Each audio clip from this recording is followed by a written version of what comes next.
The first thing I registered was the unfamiliar texture of the desk beneath my fingertips, followed by the low murmur of voices that didn't belong to anyone I knew.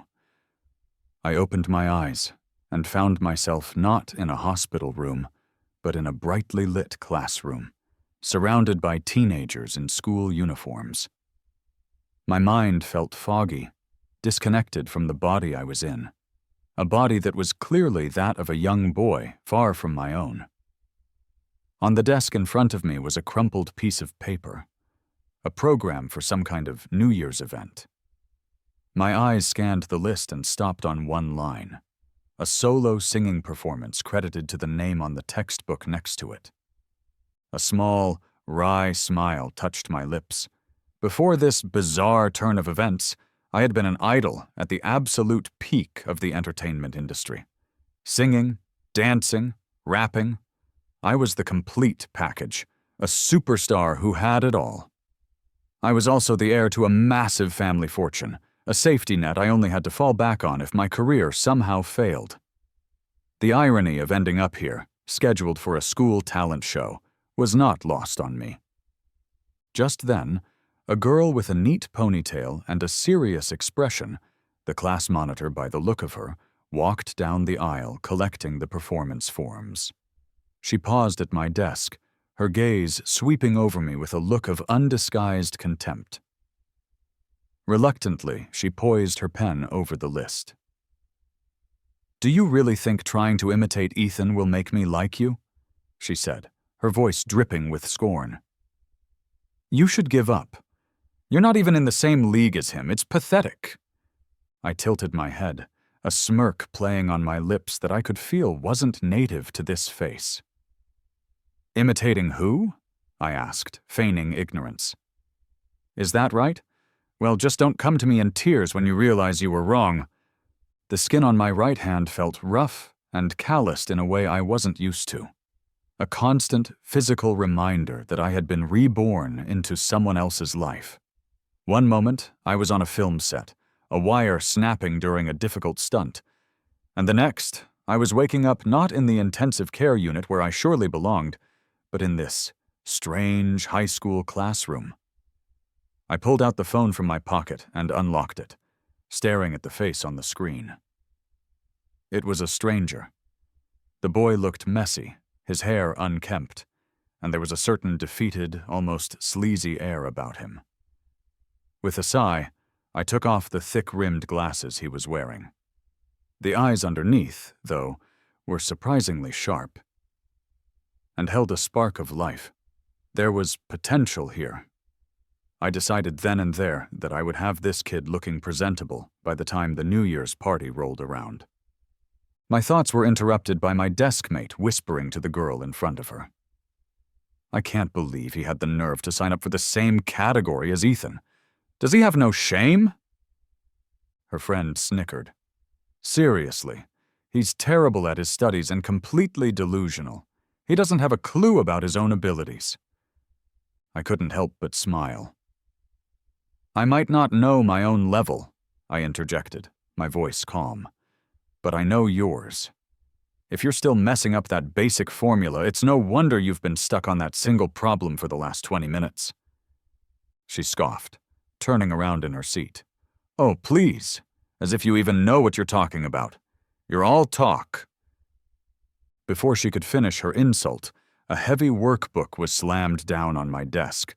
My eyes traveled from the book up the arm of a heavy-set boy with a buzz cut. His school uniform was unzipped, revealing a cheap silver chain that did nothing to make him look tough. He loomed over me. "What are you staring at?" he demanded arrogantly. "Do today's homework for me, and yesterday's. Hand it over now." I had to marvel at the situation. The original owner of this body must have been an incredible pushover for any random classmate to think they could treat him like this. It seemed being too nice was just an invitation for people to walk all over you. Fortunately for me, I'd never been the nice kid. I was the one who ran the neighborhood block. I tilted my head, my voice laced with sarcasm.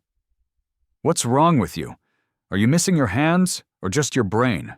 You want me to do your homework? Fine, call me Dad with some real sincerity, and maybe I'll consider doing a problem or two for you." The chubby boy, clearly not expecting any resistance, froze for a moment. Then, his face twisted in anger, and he kicked the leg of my desk. The loud crash silenced the entire classroom. He planted both hands on my desk, leaning in close. "What did you just say?"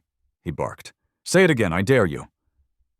With the entire class now watching, the class monitor, Chloe, had no choice but to intervene.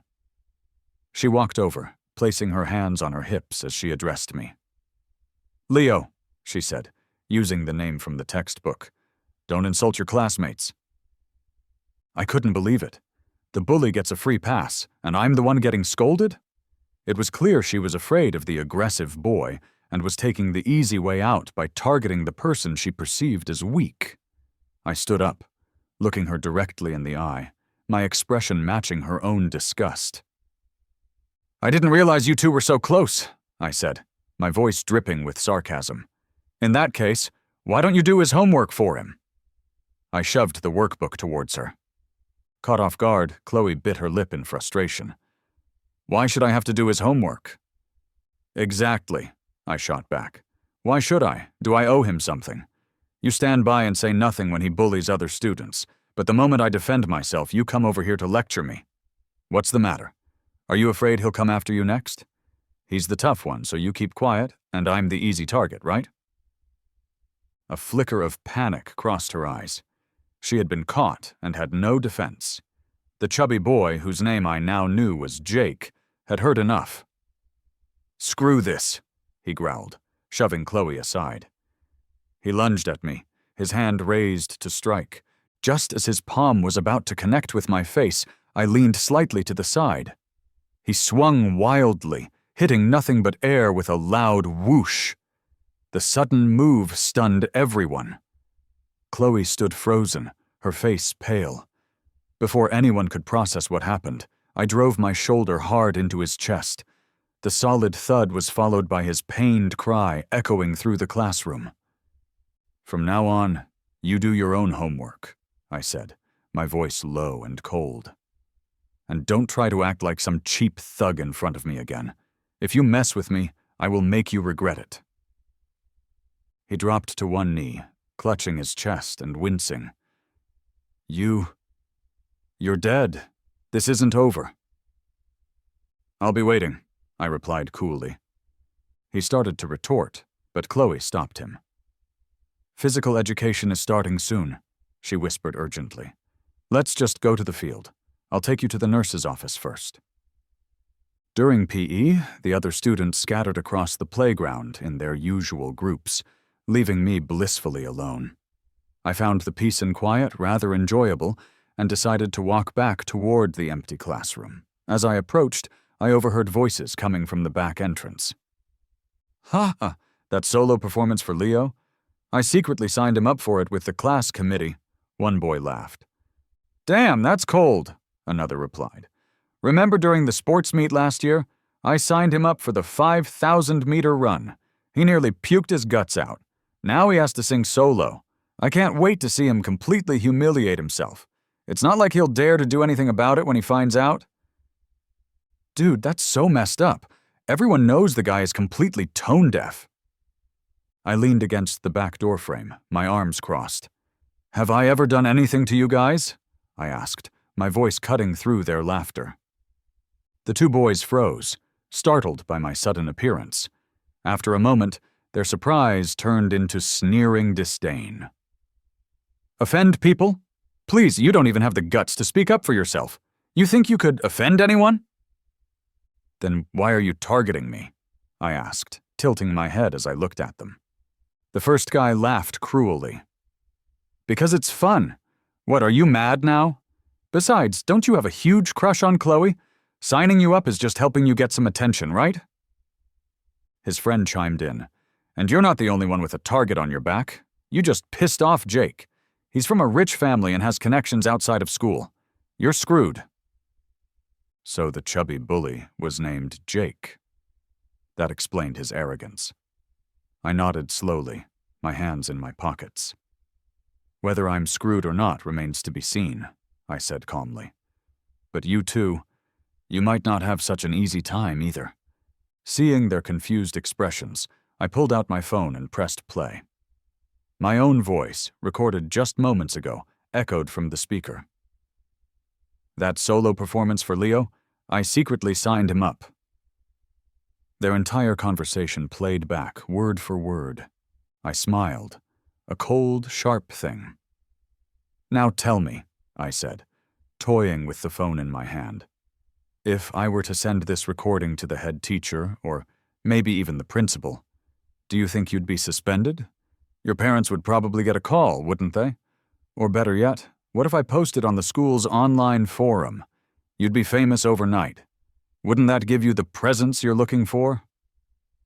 The boy who had signed me up snapped. You son of a... He lunged at me, trying to snatch the phone.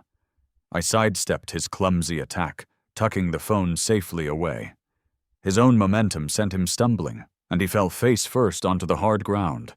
Just then, a sharp, accusatory voice cut through the air. Leo, are you bullying your classmates again? It was Chloe.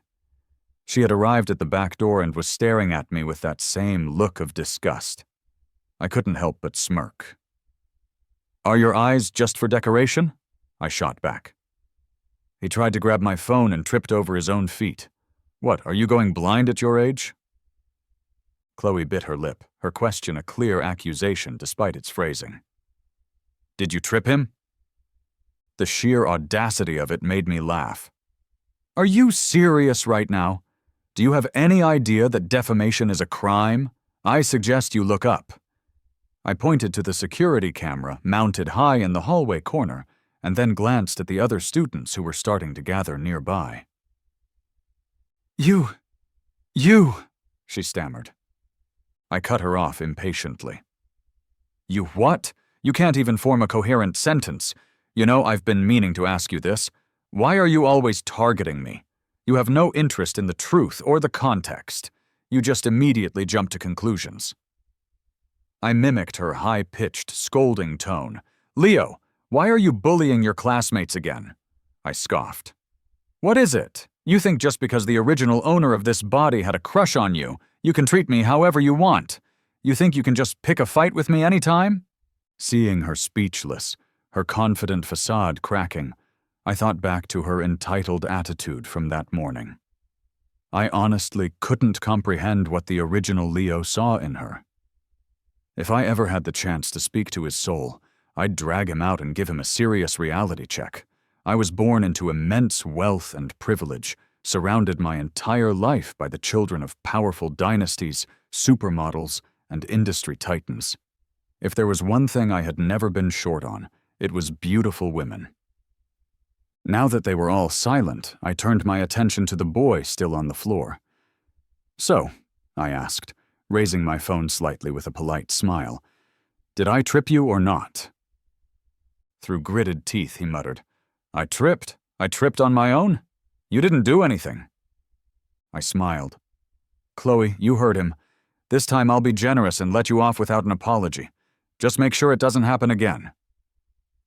I pocketed my phone and started to head inside to get a drink of water, but Chloe suddenly stepped in my way.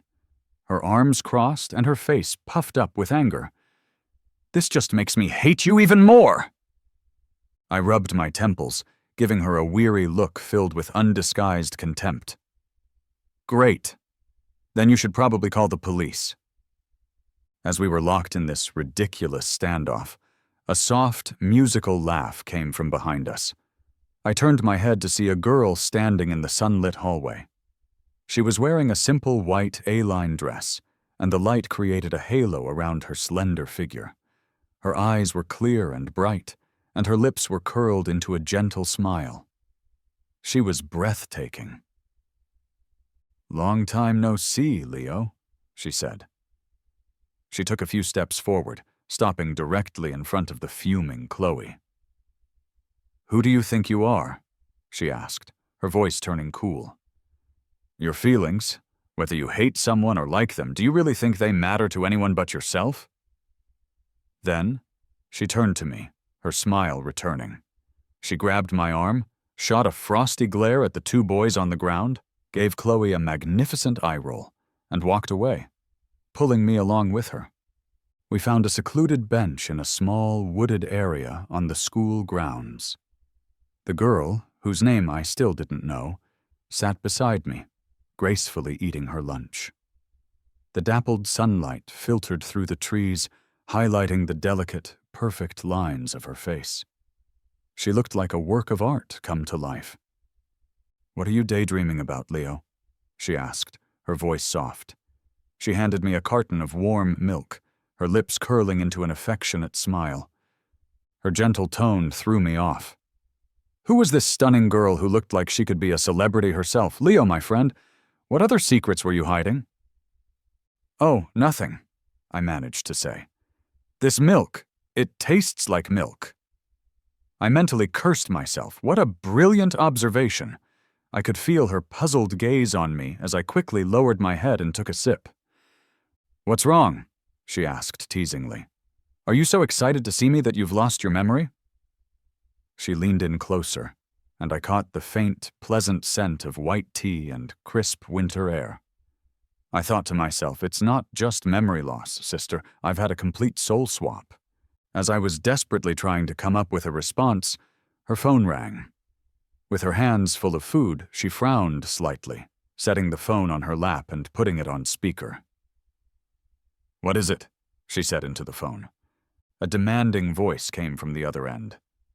"Maya, where are you? You told me you were back in the country, and you haven't even come to see me." Thank heavens for speakerphone. I now knew her name was Maya. "I'm busy with something important," Maya replied softly. "I'm meeting someone important. You'll have to wait." As she spoke, she leaned her shoulder casually against mine. The person on the phone growled, "You little brat, you—" Before they could finish, Maya ruthlessly ended the call. She turned back to me. "Don't pretend you have amnesia, Leo. Where's my gift?" Her fair, slender hand opened expectantly in front of my face. I was completely baffled. "What gift?" "In the mailbox," she said, her tone playful and coaxing. "You promised me you'd have a gift for me when you got back to the country." I frowned, trying to play it cool. I forgot. I'll make it up to you next time. School's about to end, so I should get going. You finish your lunch." I stood up, attempting to make a quick escape, but she was faster, grabbing my sleeve and pouting. "What are you running for? I'm not going to eat you." She huffed. "There's a new movie out. You promised you'd take me to see it after school." I sighed. "I have homework to do. Rain check, okay?" I quickly pulled my arm free and dashed off before she could protest further. It was better to cut things off now. The more time I spent with her, the higher the chance I would slip up and reveal my secret. The final class of the day was, thankfully, physical education. I walked back into the classroom just as the final bell rang. The homeroom teacher quickly handed out the homework assignments, gave a dismissive wave, and school was officially over. I packed my bag and practically ran out of the classroom and through the school gates. It was only when I was standing on the street that I had a horrifying realization. I had no idea where Leo lived. This whole transmigration thing was seriously flawed. Weren't there supposed to be some residual memories from the host? I had gotten absolutely nothing. "Leo." I looked up at the sound of my new name. A woman with her hair pulled back in a low ponytail, dressed in simple, plain clothes, was waving at me gently. The loving expression on her face, the unmistakable maternal warmth. It had to be Leo's mother. I sent a silent prayer of thanks to the universe. "Leo, let's go home," she said. "You can start on your homework, and I'll call you when dinner is ready." When we arrived at what I presumed was their apartment, she set down her keys and a bag of groceries and went straight into the kitchen. I stood in the living room, taking in the small space. The evening light streamed through the window, illuminating a faded floral sofa cover. The entire apartment was barely large enough to comfortably accommodate 2 people. An old, bulky television sat against a plain white wall, looking particularly solitary. I found Leo's room. It was tiny, containing just a bed, a cabinet, and a desk, all crammed together. The bedsheets were worn, with a faint, clean scent of laundry detergent. I noticed that all the daily necessities, cups, towels, slippers, only came in pairs, one for Leo and one for his mother. I sat down at the desk and let out a long sigh, pulling a wrinkled 5-yuan bill from the pocket of my school uniform. I wasn't worried about my academic performance, but I had no idea how I was supposed to stage a glorious comeback when I was completely broke. As I was wallowing in my financial despair, my phone screen lit up with a news alert. The headline was a gut punch. Latest update: David, heir to the Starshine Group and popular celebrity, remains in critical condition after 3 days in the ICU. The article continued. On the same day of the accident, Isabelle, heiress of the Mars Group, flew back from abroad and rushed to the hospital immediately. Isabelle was back. My lifelong rival, the one person I had bickered and competed with since we were children. Staring at the headline, a strange sense of inspiration washed over me. It looked like a golden opportunity was about to present itself. I picked up the old, cheap phone from the desk and dialed a number I knew by heart. "Who is this?" Hearing that familiar, cool voice on the other end, I took a deep breath. "Hey." Beep, beep, beep. She had hung up. Of course. Still the same impatient princess she always was. I called again. "Isabelle, don't hang up. It's me." Click. She hung up again. I couldn't blame her. She had no idea who was calling. I tried a third time. "This number is currently busy. Please try again later." Damn it. She blocked me. "Mom," I called out, leaning against the doorframe of my new room with an awkward smile. "Can I borrow your phone for a second?"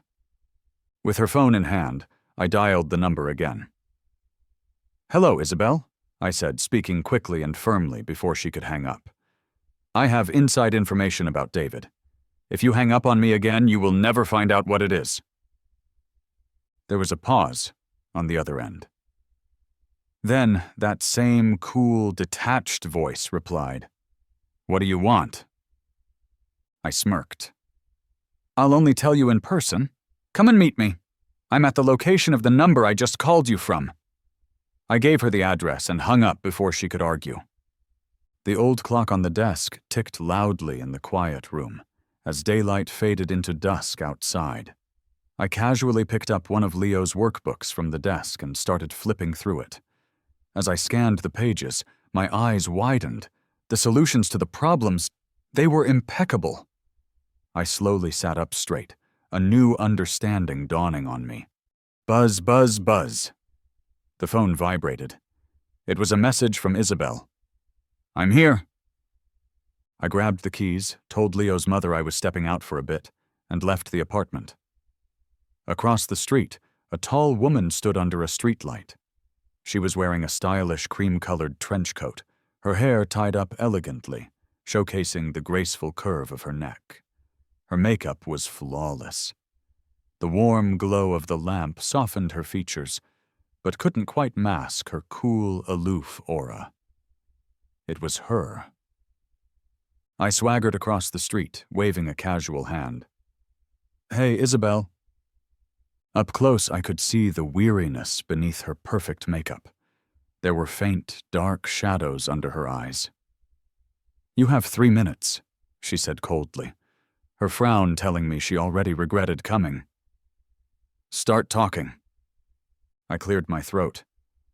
"Okay, what I'm about to say is going to sound completely insane. Please just try to stay calm." She raised a perfectly sculpted eyebrow. "Go on."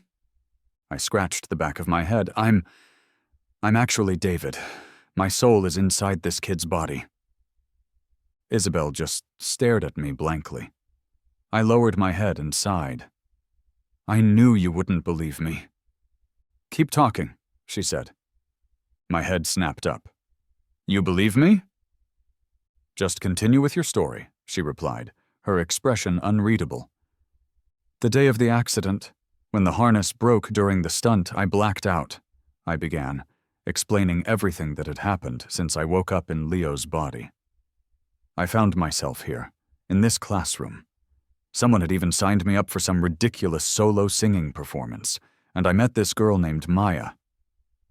I recounted the events of the day, worried she still wouldn't be convinced. I had to prove it to her. I had a golden retriever named Princess Allie, I added quickly. Your family had a border collie you jokingly called Skinny Dog. Remember when you called me Wimpy David? When we were 17, we went to see a meteor shower, and you made a wish for a grand, romantic wedding. You asked me what I wished for, and I said I wanted to be a monkey on Mount Eme in my next life so I could steal food from tourists and slap people. You told me to go fall off the mountain. Isabelle's long eyelashes trembled slightly. You have a small mole on your waist, I pressed on, and a heart-shaped birthmark on your inner thigh.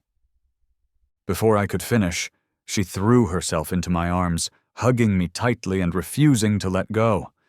I was stunned for a moment, then gently patted her back, trying to calm her down. When will you get back into your real body?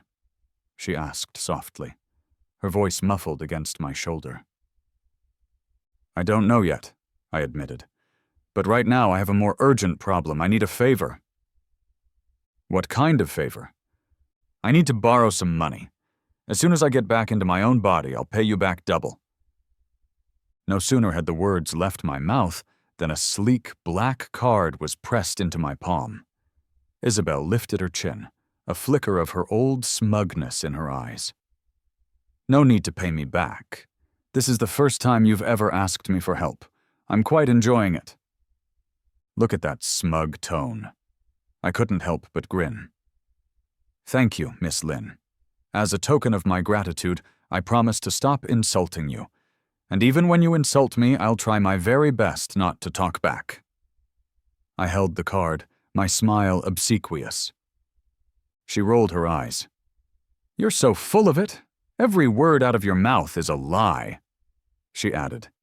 I hope you remember that nonsense you just spouted. Some people, I thought to myself, are just born to be teased.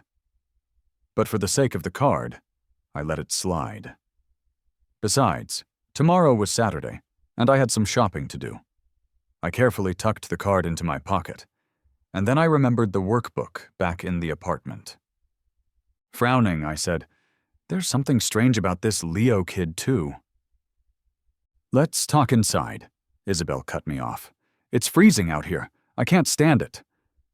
She was trying to sound annoyed, but there was a hint of something else in her voice, something almost cute.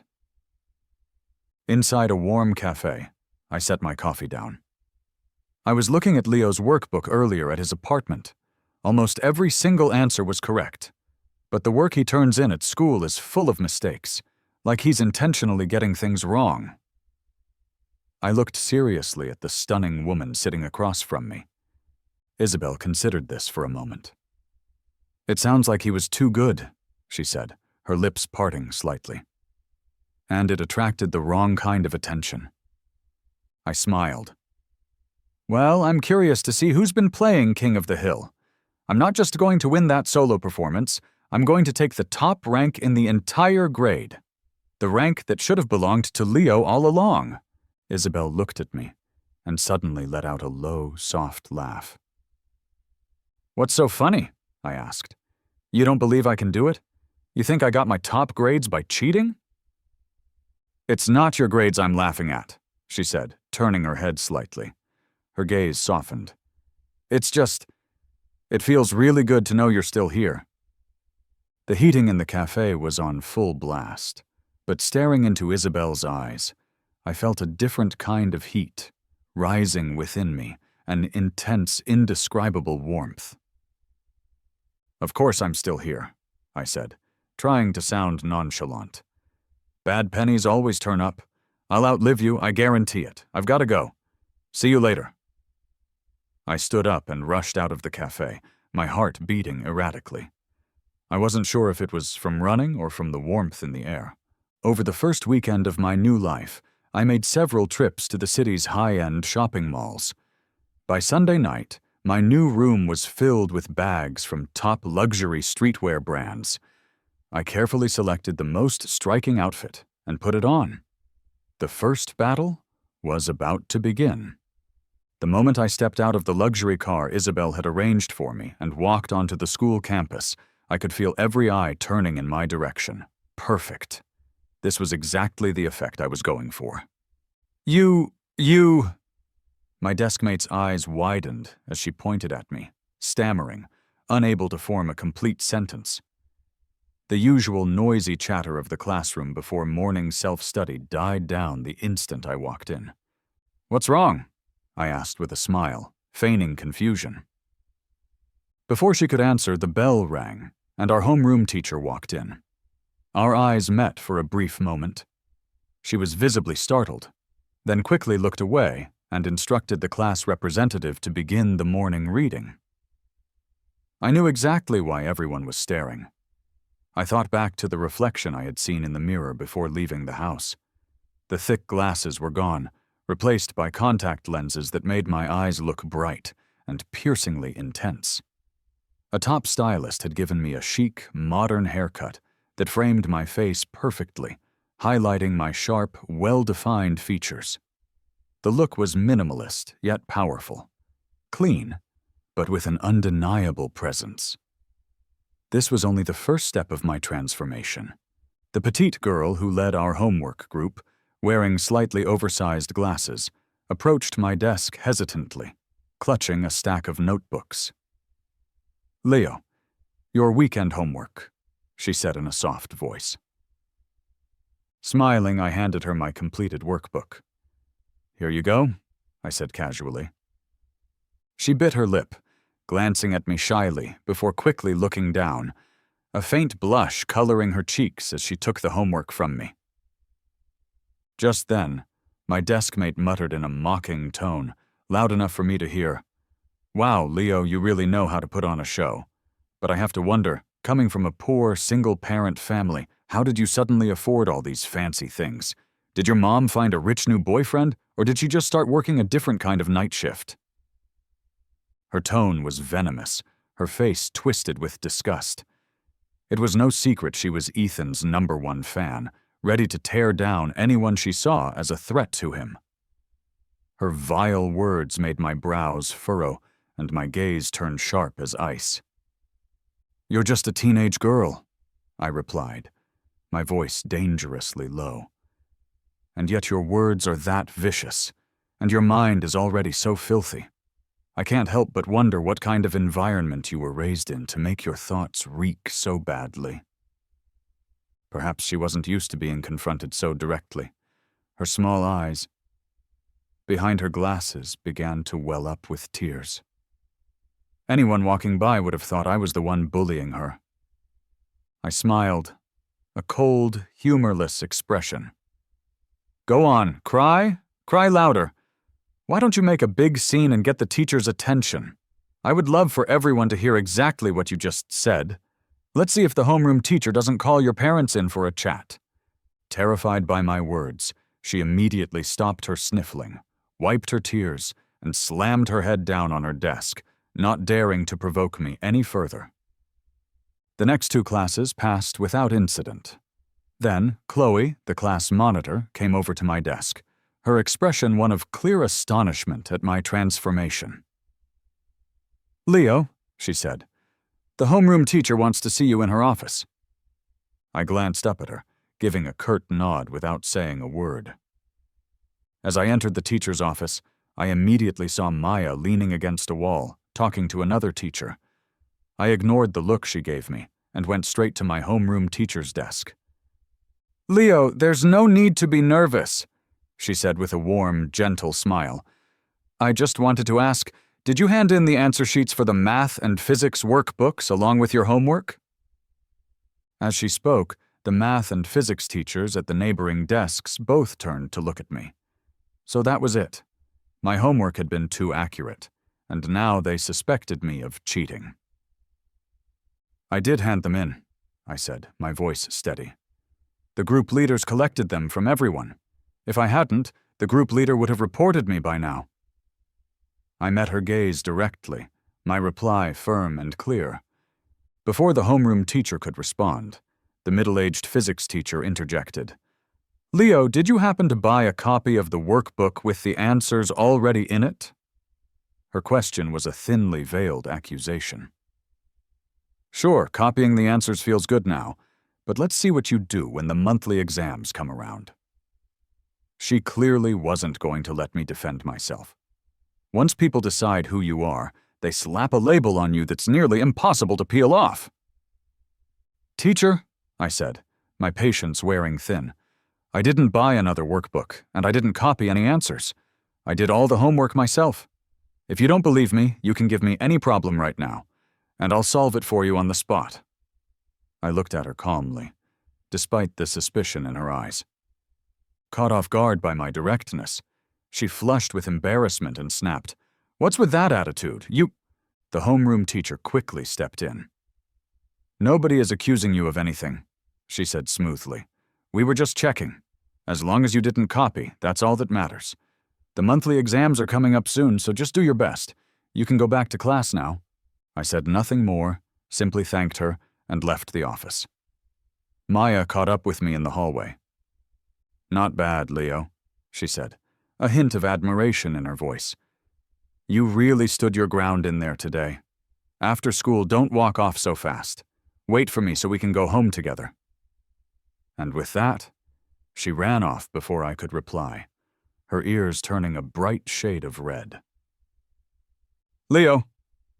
A questioning male voice sounded from behind me. I turned, my hands in my pockets, and was met with a pair of distinctly unfriendly eyes. The boy was handsome, with sharp features and a prominent nose. A few strands of dark hair fell casually over his forehead, giving him an effortlessly rebellious look.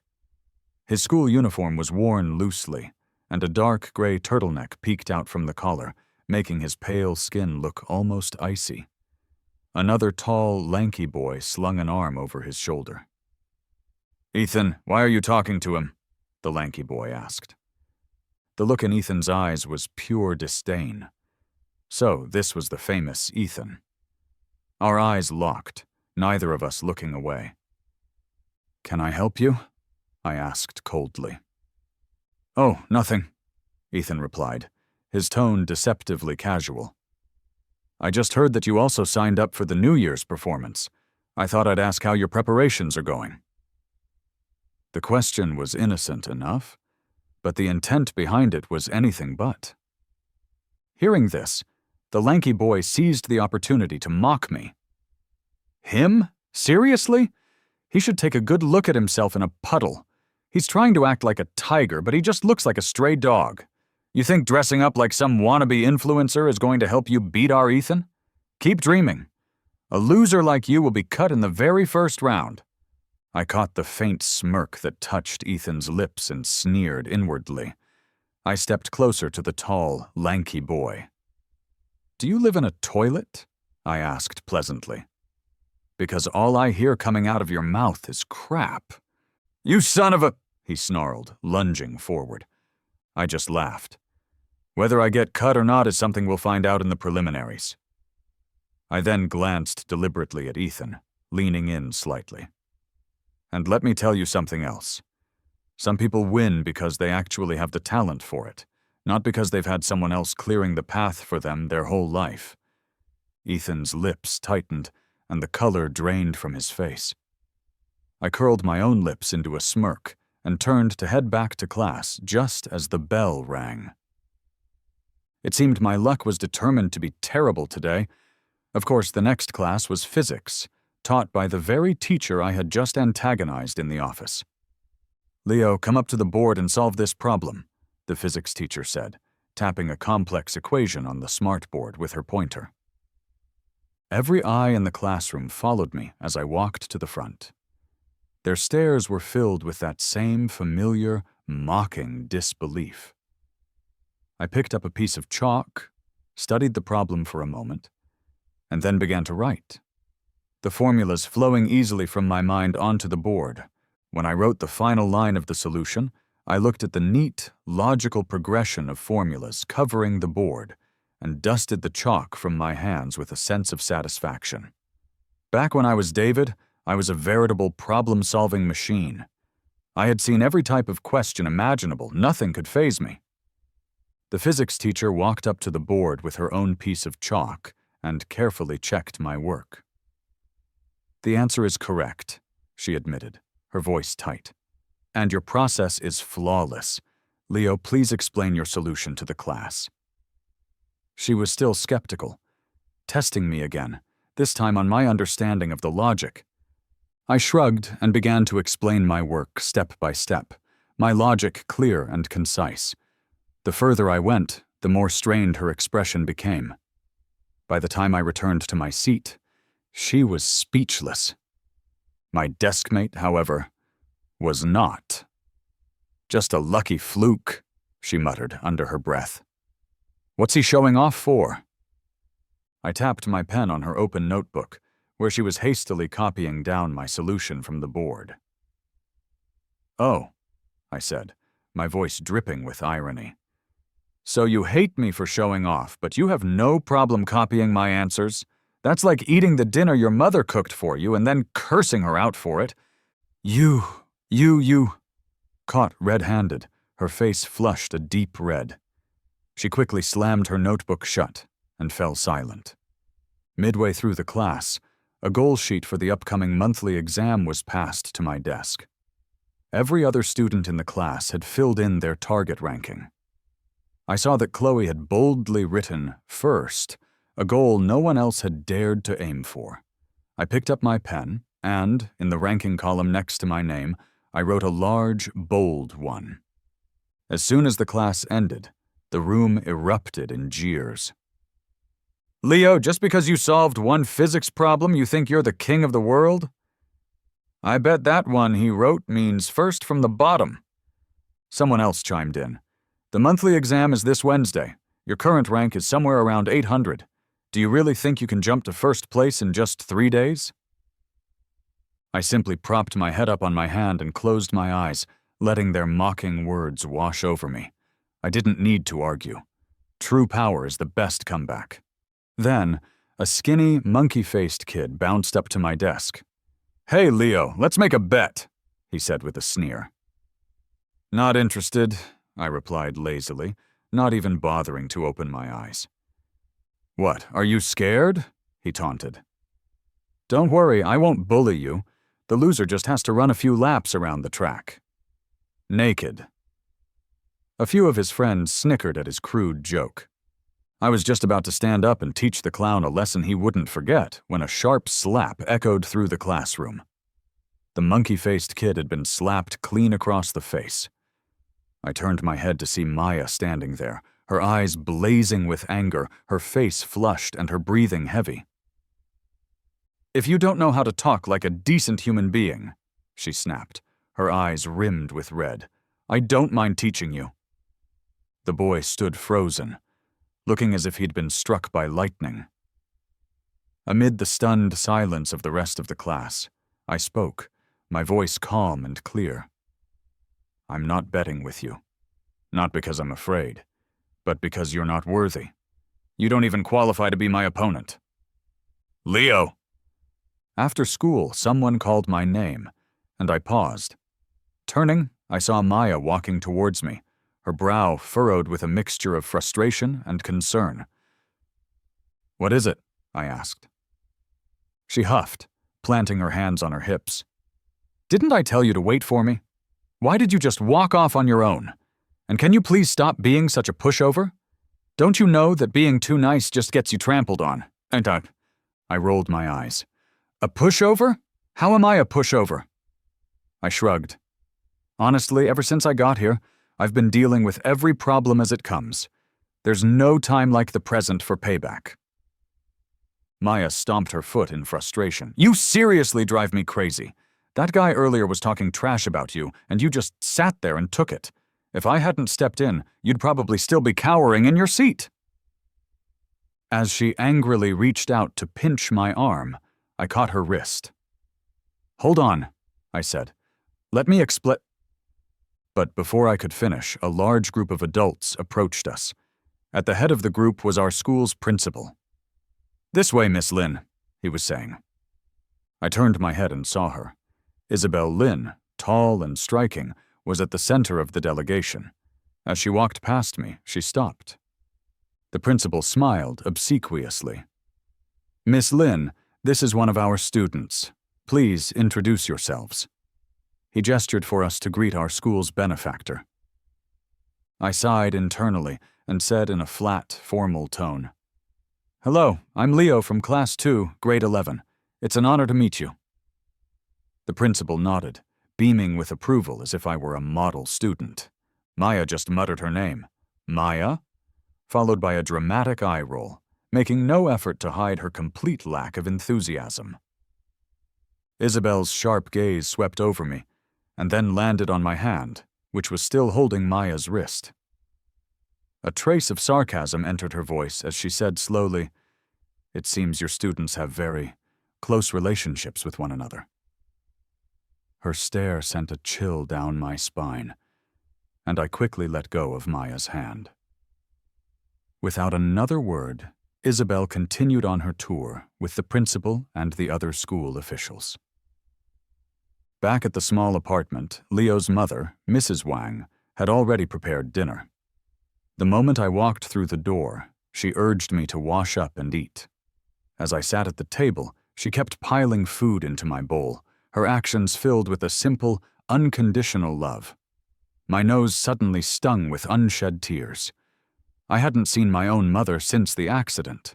God, I missed her so much. "What's wrong, Leo?"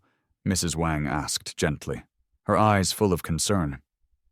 "Did you have a rough day at school?"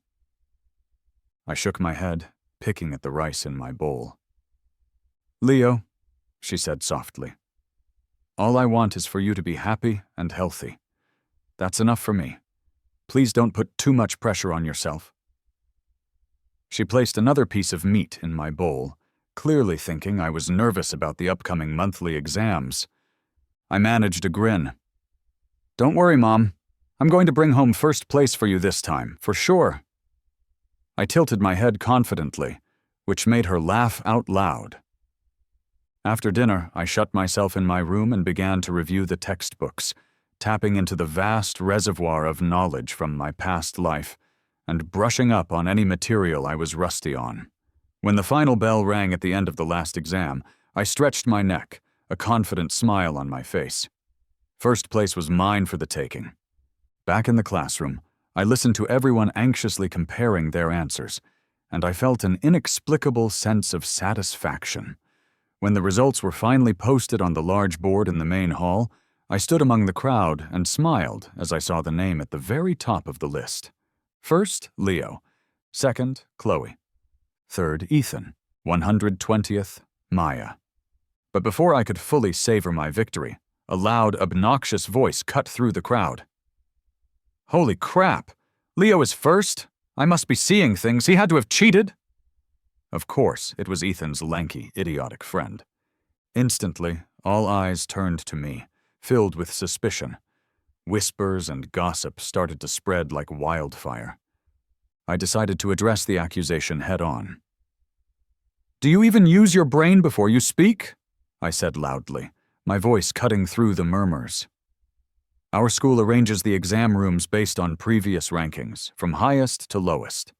I was in a room with students who are all ranked below 800th place.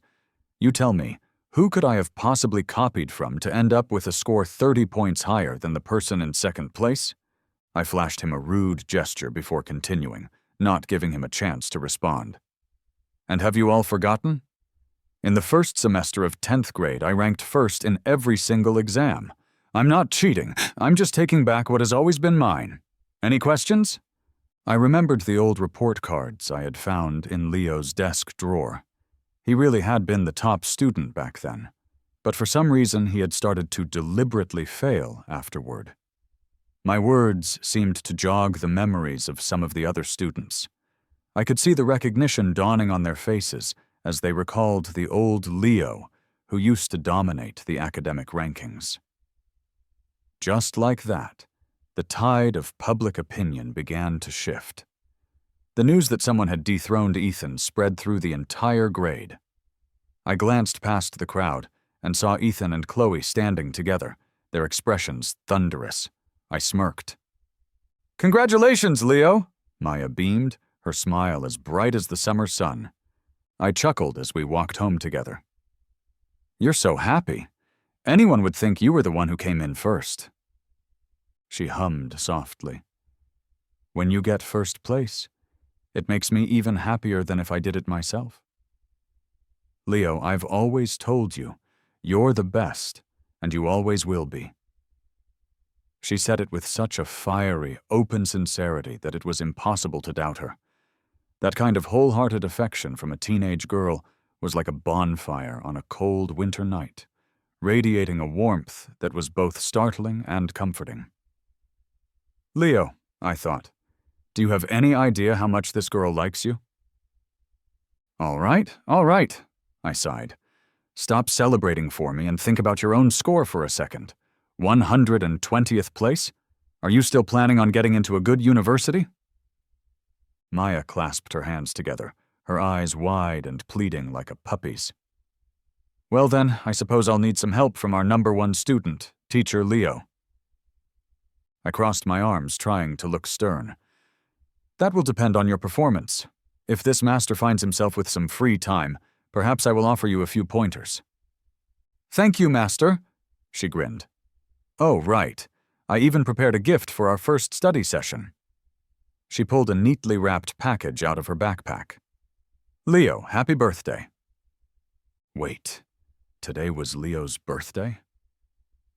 The surprise hit me so suddenly that I froze on the spot. Before I could react, she had unwrapped the gift, revealing a soft woolen scarf. She stood on her tiptoes and carefully wrapped it around my neck. "It's a perfect fit," she said, smiling sweetly. "Leo, I hope you continue to live a happy life from now on." She gently adjusted the angle of the scarf. As we reached the entrance to his neighborhood, I spotted a familiar figure standing by a sleek black car. It was Isabelle, and her expression was quietly resentful. "What are you doing here?" I asked, hurrying towards her. I noticed her face looked pale and strained. "What happened?" She pursed her lips. "See for yourself." Once I got into the car, I saw them. There were 3 unfamiliar men sitting in the spacious back seat. The man in the middle was struggling, but he was pinned firmly in place by 2 burly men on either side of him. "What is this?" I asked Isabelle, confused. "Remember when you asked me to help you get into Leo's email account?" she said, pulling out a tablet and swiping her slender fingers across the screen. "Yeah, I remember. Did you find anything?" She nodded. "I did. His inbox is full of threatening messages and photos. All of them are connected to his parents." She handed the tablet to me. The messages were horrifying. "Your dad's getting out of prison soon, right? If you don't behave yourself, I'll be sure to tell him where you and your mother are hiding. Remember how she screamed when he used to beat her? Did you behave yourself this time? Don't do anything stupid or your dad will find you both in no time. Why is a burden like you even still alive? Your mom only got hurt because of you. How can you even smile? If I were you, I'd be dead already." Each message was crueler than the last. They were accompanied by graphic, bloody photos of someone who had been severely beaten. Leo's father was a violent alcoholic and a gambling addict, Isabelle explained, her voice low. After his mother finally managed to divorce him, he continued to threaten and harass them. He was sent to prison 2 years ago for aggravated assault. He's still locked up. I stared at the gruesome photos, a deep frown creasing my brow. After he was imprisoned, she continued, Leo's mother moved them to a new city, and Leo was accepted into this new high school. He started off well, topping all his classes in the first semester. But then in the second semester, his grades plummeted. That's when the threats started. Something had changed that semester.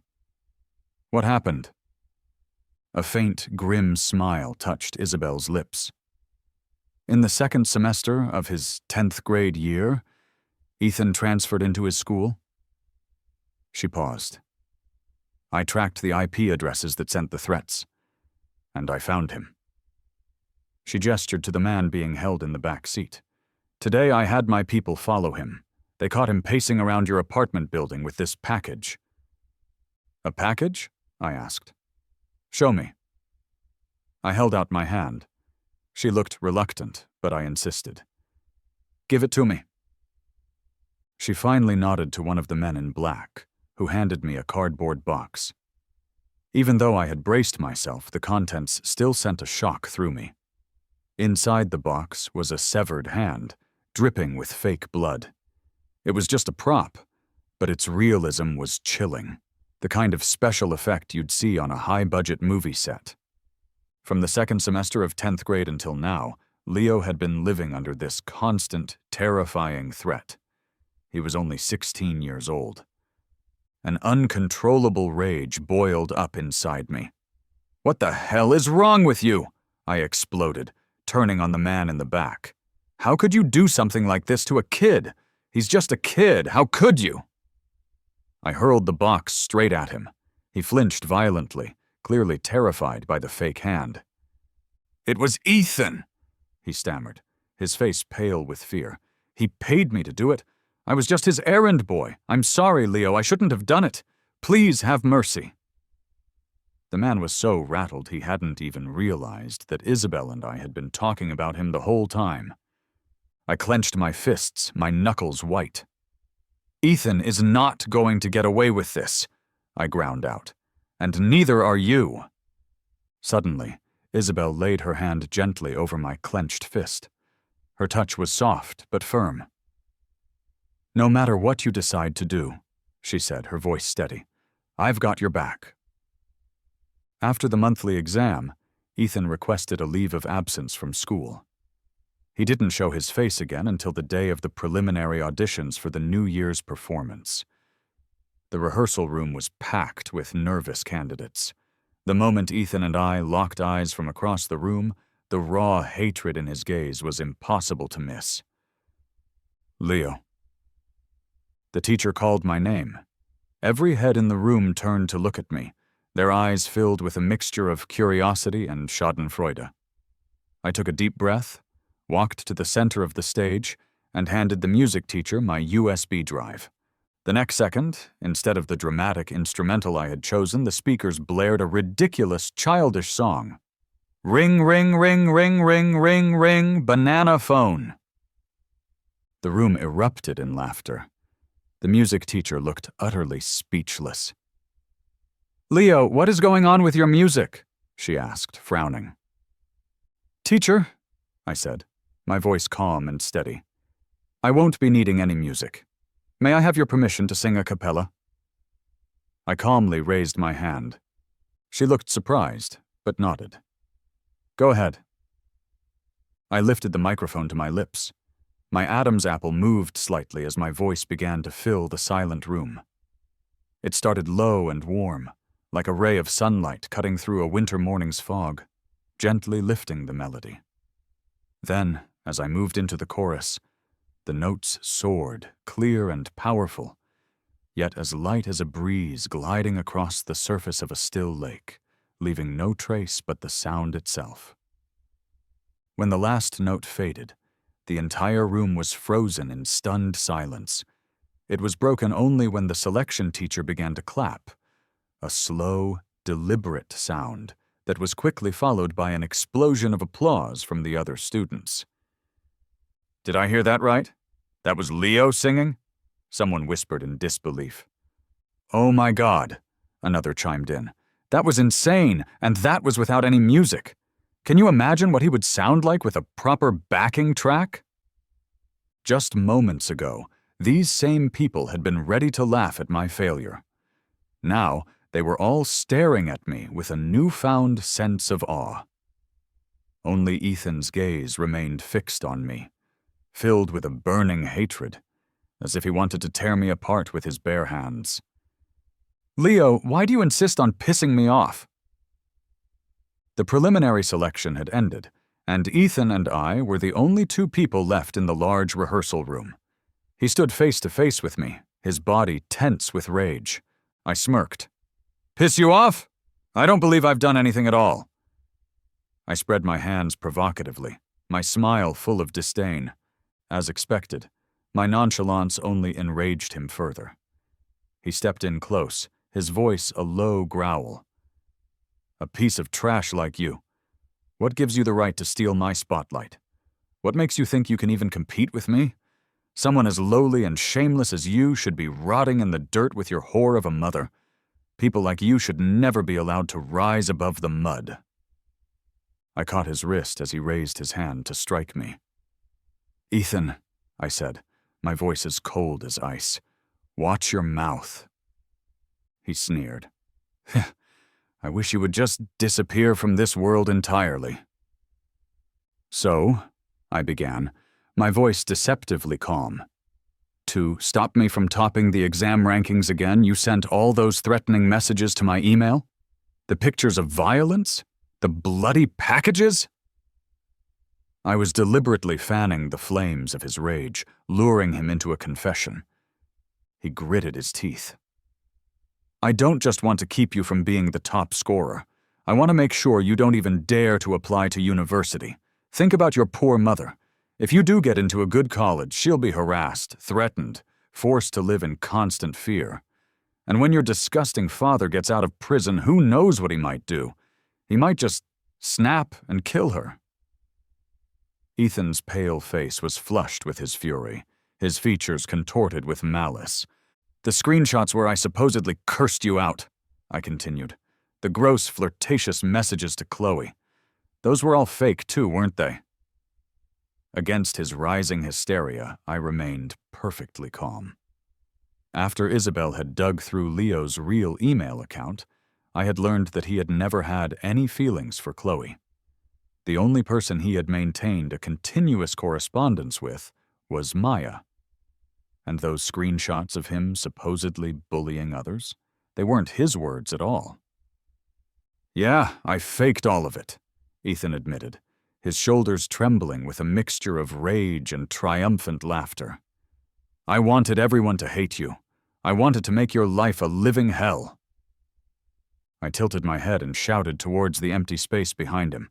"You all heard that, right?" Ethan spun around in a panic, his eyes wide with fear. "Not there," I said, pointing to a tiny, almost invisible pinhole in the corner of the room. "Over there. It's a camera. Our entire conversation has been recorded. Oh, and one more thing. This was broadcast live to the entire school." His face went completely pale. "Impossible. How could you possibly get control of the school's multimedia system?" Of course, Leo couldn't have. But Isabelle, the daughter of the Lin family, whose generous donations kept the school running, she most certainly could. All it took was one phone call to the principal, asking him to turn on the school-wide broadcast system for a special announcement. By the time anyone realized what was actually being played, it would have been far too late. "Ethan," I said, my voice dropping to a low, menacing tone. "No one ever tried to steal your spotlight, and no one has the right to stop others from shining. Since you enjoy tormenting people so much, I hope you enjoy the feeling of being buried alive in their contempt." I leaned in close to his ashen face and whispered, "Take care of yourself now." Ethan did not show up on the night of the final performance. After the live stream of his confession, he was immediately expelled from school. The scandal also caused his family's company to lose several major clients overnight. When Maya learned the whole truth, she clung to me and cried uncontrollably, a mixture of relief and sorrow. Even the classmates who had once treated me with such disdain were now suddenly warm and friendly. A classmate with a clipboard hurried over to me. "Leo, you're up next. You need to get ready." "On my way," I replied. Standing in the center of the stage, bathed in the warm glow of the spotlight, I opened my mouth as the opening notes of the music began. My voice flowed out, rippling through the auditorium like the first wave on a still lake, calm, yet full of a quiet resilience. When the high notes of the chorus came, they rang out clear and pure, like the wind sweeping through a long corridor, seeming to steal the very breath from the lungs of everyone in the audience. As the final note faded into silence, I opened my eyes, my gaze steady. I bowed slowly to the audience. Amid the thunderous, unending applause, my eyes found Isabelle, seated in the front row, a small, proud smile on her face. When I returned backstage, I found Maya, who was supposed to be in the audience watching the show, sitting in my designated spot. "What are you doing back here?" I asked. "I came as soon as I heard you sing," she replied. "Let's go grab some late-night snacks. We don't have to regroup with the class afterward anyway." "Hold on," I said. "I need to change my clothes and shoes first." I grabbed my things and headed for the changing room. Sitting in a small, bustling snack bar, biting into a skewer of perfectly grilled meat, I felt as though I had truly been reborn. "You barely ate anything all day because you were prepping for the performance," Maya said, piling more food onto my plate. "Eat more. And don't worry, it's my treat." I looked at the table already overflowing with food and quickly waved her off, stopping her from ordering even more. After we had eaten our fill, we began the walk home. The air was cold and crisp. "If you have something you want to say, just say it," I finally said, frowning. "You've been hesitating for the last 10 blocks." I turned to face her. She bit her lip, clearly embarrassed, before finally speaking. "Once the performance is over, final exams will be right around the corner. I wanted to ask if you had any plans for the winter break. Maybe we could go to the amusement park together." Just as I was about to say yes, a group of figures emerged from the shadows and blocked our path. "Leo, remember me? Long time no see." It was Jake, the chubby bully who used to demand I do his homework for him. "Didn't you transfer to another school?" I asked, my eyes scanning the group of more than a dozen rough-looking people standing behind him. A sense of alarm went off in my head. He sneered. "Transfer? Yeah, all thanks to you. I don't know what kind of tricks you pulled, but you managed to screw up several of my dad's business deals. He had no choice but to transfer me overnight." Jake rubbed his round head, his jaw clenched tightly. "You transferred because your history of bullying was exposed," I replied, subtly pulling Maya closer to me. "You're not the innocent victim here." My words clearly hit a nerve, his expression twisted with rage. "I'm not here to talk tonight," he shouted furiously. "Get him!" "Run!" I yelled. Without a second's hesitation, I grabbed Maya's hand and bolted. "Keep running! Let's see how far you get!" Jake bellowed, chasing after us with a baseball bat in his hand. The circle of people closed in around us, cutting off our escape. Maya and I braced ourselves for a fight. "Get them!" Jake yelled. At his command, the group surged forward, their bats swinging wildly. I fought back, trying my best to shield Maya from the blows. She was surprisingly agile, dodging attacks while landing a few solid kicks of her own. But in a moment of distraction, someone struck me hard across the back with a heavy object. The searing pain brought me to one knee. As a second blow came swinging down towards my head, Maya suddenly dove in front of me, shielding my body with her own. And then everything went black. When I opened my eyes again, I was lying on a crisp, white hospital bed. Isabelle was sitting beside me. "You're awake," she said, her voice filled with relief. "Does anything feel off?" I shook my head, my first thought being of Maya. "Where's Maya? Is she okay?" "She's fine," Isabelle reassured me. "She's in the room next door. The doctor said she'll be able to be discharged in a couple of days." I noticed a strange, hesitant expression on Isabelle's face. "Did something else happen?" I asked. She was silent for a long moment, then spoke as if she were bracing herself. When I arrived at the scene last night, Maya was unconscious on the ground, and you were clinging to me like a madman, begging me to save her. Wait a minute. When Isabelle arrived, I was begging her to save Maya? I had no memory of that. I was sure I had been knocked unconscious. Could it be? She nodded, her eyes confirming my suspicion. That's right. Leo's soul is still inside this body. Last night, for a brief moment, he surfaced. 2 souls trapped in one body. The revelation was staggering. More than 2 weeks had passed since Leo's soul had briefly surfaced. There had been no sign of him since. Meanwhile, rumors had begun to circulate that my original body, David's body, was in critical condition. The day the final exams ended, snow began to fall. The first snow of the year had come unusually early. I kept my promise and took Maya to the amusement park. As we sat at the very top of the Ferris wheel, gazing down at the sprawling city lights below, snowflakes drifted gently past our window. For some reason, I found myself suddenly missing Isabelle. Leo, Maya said softly, her eyes fixed on the view outside. What is it? I asked, turning to her. She turned to look at me, and a sad, knowing smile touched her lips. Perhaps I should be calling you by another name. What did you just say? My voice trembled.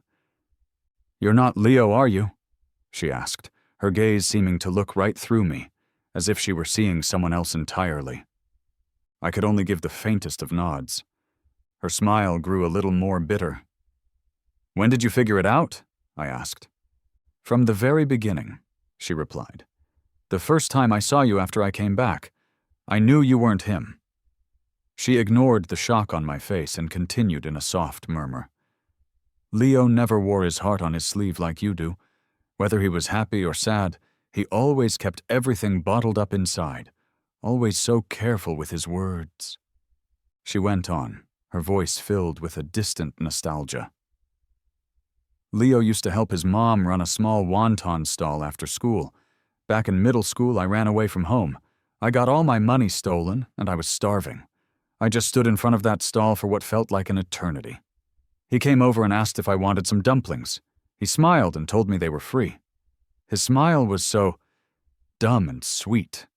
I had never met someone so genuinely kind and honest.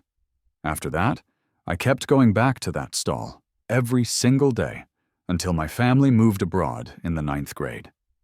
But even then, I couldn't stop thinking about that bowl of wontons. Eventually, I realized it wasn't the food I was missing. It was him. Leo always wrote such cheerful things in his emails to me. He'd tell me about good food he ate, or pretty clouds he saw, or nice songs he heard. He never once mentioned that he was being threatened or harassed.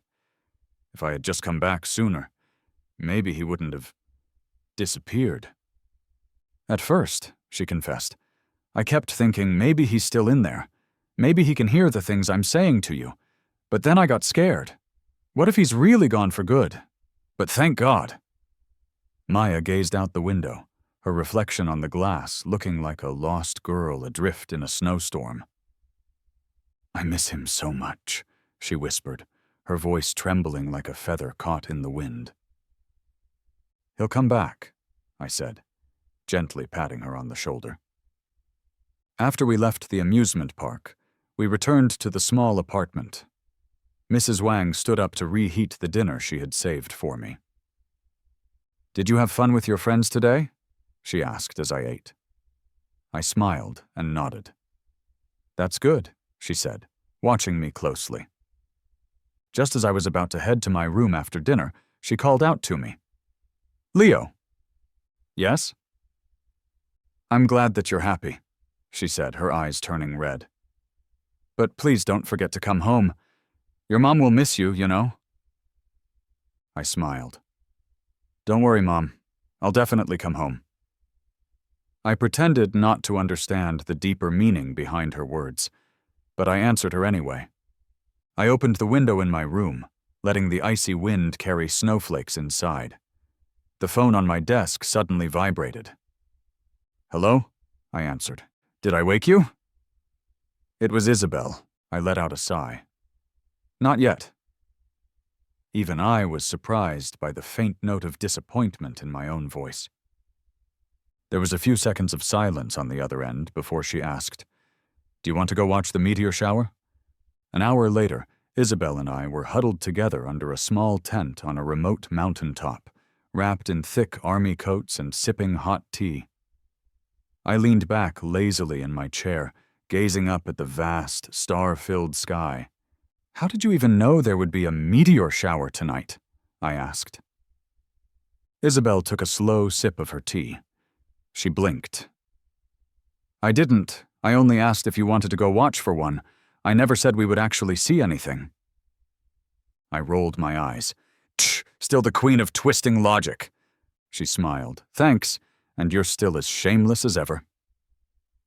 We fell into a comfortable silence, watching the snow drift down around us.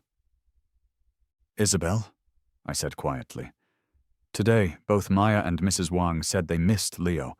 They want him to come back." I leaned my head back, my gaze lost in the infinite sky.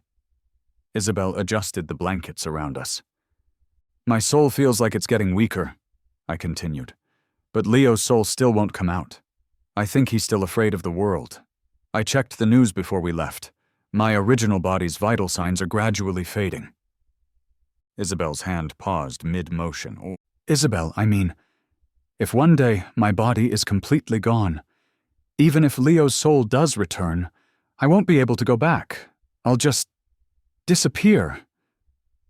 Please don't blame Leo. If his body hadn't taken me in that day, my soul probably would have vanished long ago. He's a good kid. He's been through so much hatred. Please, help him when you can, will you? When he and Maya graduate, maybe you can help play matchmaker for them a little." "Maya is a sweet girl?" I paused before adding, "And please take care of my parents. I'm their only son. They'll be so lost without me. And take care of my dog. And yourself. Find someone good and marry him, okay? Don't you dare become a widow for me, promise me." I saw Isabelle pout in annoyance. Only I would be joking at a time like this. I let out a long sigh. "Isabelle, I'll turn into a star to protect you. From now on, you'll have your very own guardian star. That's pretty cool, huh?" Isabelle looked down, lost in her thoughts. Then she whispered, "David." "Yeah?" "Come back, David." Her soft plea scattered into the wind at the top of the mountain. In that moment, I couldn't hold back my tears any longer. "Come back, David." "Yeah." They all want Leo to return. But David wants to go home too. David misses his mom and dad. David wants to be with Isabelle forever. David is scared of death too. And he's so sad. Eventually, an overwhelming exhaustion washed over me. As I drifted into sleep, I vaguely heard Isabelle's voice whispering my name, her words broken and floating in and out of my consciousness. At dawn, I unzipped the tent. The biting mountain wind rushed in. I looked towards the other tent, but it was already empty. Stepping outside, I saw Isabelle by a small portable stove, cooking breakfast. "When are we heading back?" I asked, leaning in to see what she was making. "No rush," she replied, her head down as she arranged the food on 2 plates. "Let's enjoy the sunrise first."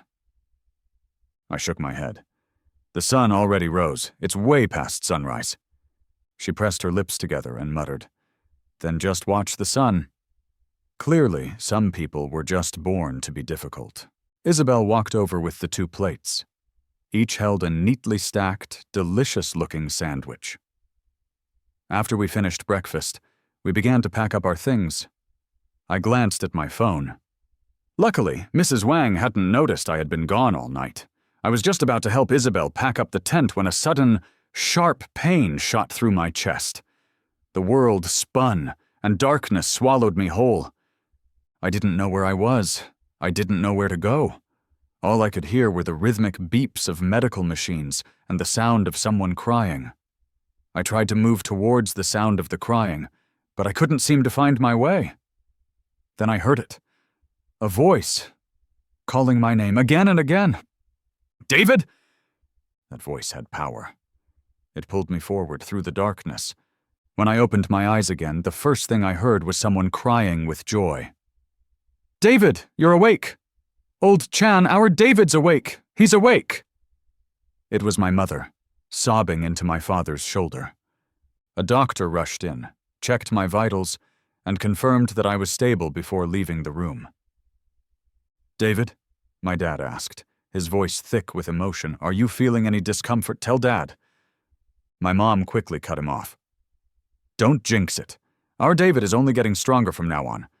Get out of the way, don't bother him. Come with me." She shot a sharp glare at Isabelle, who had been standing quietly behind my parents the whole time. Then, she dragged my babbling father out of the room. In the now silent private room, only Isabelle and I remained. Weakly, I managed a joke.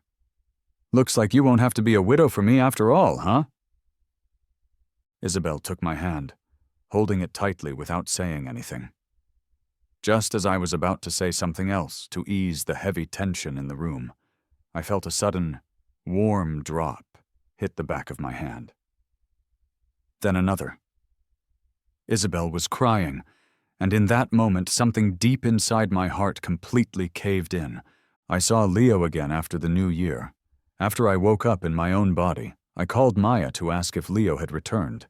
To my surprise, she arranged a time and brought him straight to the hospital to see me. At the time, I was trying to convince a stubborn Isabelle to go back to her company and take care of her work. She was pouting, clinging to my arm, and refusing to leave my side no matter what I said. Maya pushed open the door to my hospital room and teased, "I never expected the great Miss Lynn to be so clingy and whiny." Isabelle gave her a withering side-eye and shot back, "If being clingy is such a problem, perhaps you should consider a long-distance relationship with your future husband." One sentence, and Maya was left completely speechless. I sighed. "Seriously, why do you two always have to spar with each other? What's the point?" I propped myself up on the pillows and said, "Leo, come here. Let's have a chat." I waved to the boy who was standing nervously next to Maya. He smiled shyly, still a bit reserved around me, and sat stiffly in the chair beside my bed. I chuckled. He was so different from how I had been in his body. He looked like a good kid, handsome, clean-cut, and earnest. I patted his shoulder. "I want to talk to Leo alone for a minute, if that's okay. Could you two give us a moment?" Maya muttered something under her breath, but she and Isabelle both stepped out of the room, closing the door behind them. "What changed your mind?" I asked, my curiosity getting the better of me. "What made you finally willing to come out?" Leo smiled awkwardly. "I heard everything," he said, his voice soft. "I heard what you said to me, and to Maya, and my mom, and to Isabelle. I didn't want to keep making people sad because of me. And maybe, just maybe, I've found a little bit of courage. I think I want to come back to this world." I smiled. "Welcome back to this brand new world. I'm your brother David now. You can count on me from now on. And if that's not enough, you can throw in your sister Isabelle, too." I gripped his hand tightly. "Thank you for coming back. And thank you for letting me come back, too." Before the new semester started, Leo decided he wanted to see Ethan one last time. Ethan had sent him countless messages, begging for one final meeting. Maya and I went with him. "Leo," Ethan said, a mocking smile on his face as he glanced at me and Maya. "What, you think I'm going to hurt you? Is that why you brought backup?" I pulled the mask on my face down a little further and lowered the brim of my cap. Thank God he didn't recognize me. "Leo," Ethan continued, his voice unnervingly calm as he sat in the private booth of the cafe. "Don't you want to know why I hated you so much? Why I went to such great lengths to torment you?" "Cut the crap," I snapped, my patience already gone. "Just spit it out." Ethan frowned. "It's because your mother ruined my family," he said, his voice flat. "My father was in love with your mother. He loved her for years, and he never got over her. My grandparents didn't approve of her, so they forced him to marry my mother instead. But my father completely ignored my mother. He drove her mad with his indifference. His bookshelves were filled with photos of your mother. One day my mom went to confront your mom about it. When my dad found out, he responded with even more of his cold, silent abuse. After that, she never dared to bother your mother again, so she turned all of her attention to me. Wherever you studied, I was transferred there too. My mother forced me to compete with you in every single thing, but I could never beat you. Every time the exam results came out, it was like a day of execution for me." As Ethan spoke, he rolled up his sleeves. Old faded scars and new, still healing wounds covered his arms, so dense and overlapping that it made my skin crawl. "When I transferred into your high school," he said, his voice dropping to a whisper, "I really wanted to kill you. Why did you even exist? If you didn't exist, I wouldn't have had to suffer so much. So I had to threaten you, to make you afraid to come in first. I faked those screenshots to get everyone to hate you. Every time I heard people cursing your name, I felt like I could finally breathe." "Leo," Ethan said, his story finished. "We probably won't see each other again after this. If you want to hate me, go ahead." He sounded as if he had spent all his remaining strength just getting those words out. Leo gave a faint, calm smile and said slowly, "The person who messed up your life was your mother. And your mother's life was ruined by your father. Why did all of that anger and pain end up being taken out on us? Your father may have liked my mother, but she never returned his feelings. She always kept her distance. Why should that become an excuse for you and your mother to hurt us?" "And no," Leo continued, his voice steady and strong, "I won't hate you. You're not worth my hatred. But I have to ask, when you lie awake at night, does your conscience rest easy? Do you really think that just by walking away you can erase the pain you inflicted on innocent people? You will never escape the label of a bully. Don't delude yourself into thinking you can outrun the judgment of others, or the judgment of your own conscience. Assuming you even have one." Leo's voice was calm but powerful, each word echoing in the small room.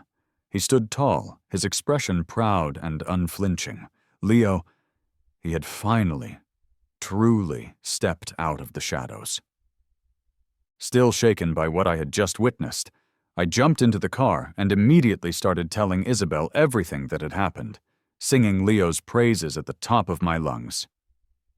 "You should have seen him. He was damn impressive," I said, still buzzing with adrenaline. At first I thought he would just clam up and not be able to get a single word out, but nope. The kid has a sharp tongue when he needs it. Have you been secretly giving him extra lessons or something?" Isabelle pressed her lips together into a small, thoughtful smile. "Clear, unconditional love gives people strength," she said. "It makes them fearless. His mother's love, your love, Maya's love. All of these different kinds of love came together to give him that strength." I clapped my hands together, genuinely impressed. "Well said, seriously." I smiled and asked, "Isabelle, do you remember the song I sang at the performance? The one I sang when I was still in Leo's body?" She nodded. "I remember." "Back then," I said, finding a comfortable position in my seat, "you asked me why I insisted on singing that particular song. Do you remember that?" "I remember," she said again. "Actually," I confessed, "before the performance, I managed to visit the hospital.